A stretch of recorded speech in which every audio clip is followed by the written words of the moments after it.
تقریر کے لیے محمد زبیر ولد وسیم اکرم کو دعوت دوں کہ وہ تشریف لائیں اور سیرت النبی صلی اللہ علیہ وسلم کے عنوان سے تقریر پیش کریں. شاباش, آئیے.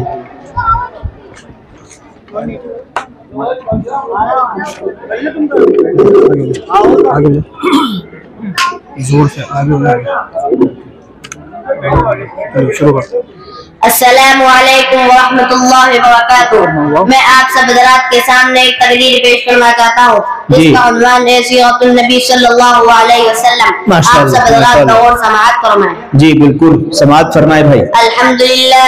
الحمدللہ وحدہ والصلاۃ والسلام علی من لا نبی بعدہ. لگاتے ہیں نعرہ یہ ایمان والے, محمد ہمارے بڑی شان والے. ابتدائے شان محمد, ابھی زمین و زمان نہیں بنے, مکین و مکان نہیں بنے, یہ دونوں جہاں نہیں بنے, اور اہل سما دیکھتے ہیں کہ جنت کے ماتھے پر محمد صلی اللہ علیہ وسلم کا نام چمک رہا ہے. ولادت مصطفیٰ 571 عیسوی صبح صادق کائنات میں ایسا نور چمکا کہ ستارے جھک گئے, بت گر گئے. ادھر عبد المطلب حیران ہے, ادھر شاہ ایران پریشان ہے کہ محل کے 14 برج زمیدوز ہوئے, صدیوں سے جلتا آتش کدا بجھ گیا. نشانیاں دیکھ کر علامی کتابوں کے عالم پکار اٹھے, آ گئے وہ شاہ امم جن کی سلطنت مشرق و مغرب تک پھیلی ہوئی ہے. مشکل تھے راستے آسان ہو گئے, دشمن یہ دیکھ کر حیران ہو گئے.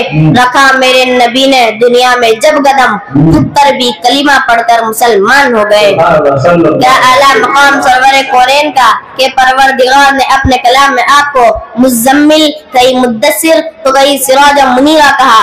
آپ کے اخلاق کو انک لعلی خلق عظیم, اور آپ کی رحمت کو وما ارسلناک الا رحمت للعالمین پکارا.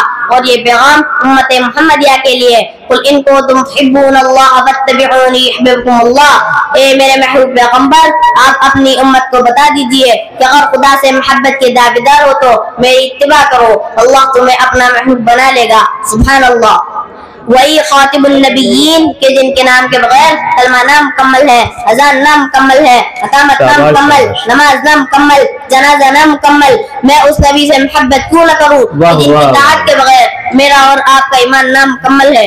سبحان اللہ. بحیثیت امت مسلمہ دین اسلام کی سربلندی, سنتوں کی پیروی, اللہ اور اس کے رسول, ناموس ملت اسلامیہ پر اپنا سب کچھ قربان کرنا ہی ہمارا اولین فریضہ ہے.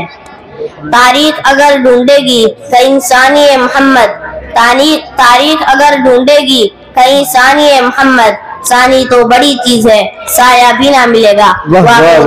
الحمدللہ رب العالمین. السلام علیکم ورحمۃ اللہ وبرکاتہ. بڑی سچی بات کہہ گئے ماشاءاللہ, چھوٹا منہ بڑی بات. حقیقت یہ ہے کہ ایسی کوئی کتاب نہیں چھپ سکی آج تک جو ان کی تعریف میں تکمیل ہو سکے. یہ راز تو اللہ نے اپنے ہاتھ میں رکھا ہے. صلی اللہ علیہ وسلم.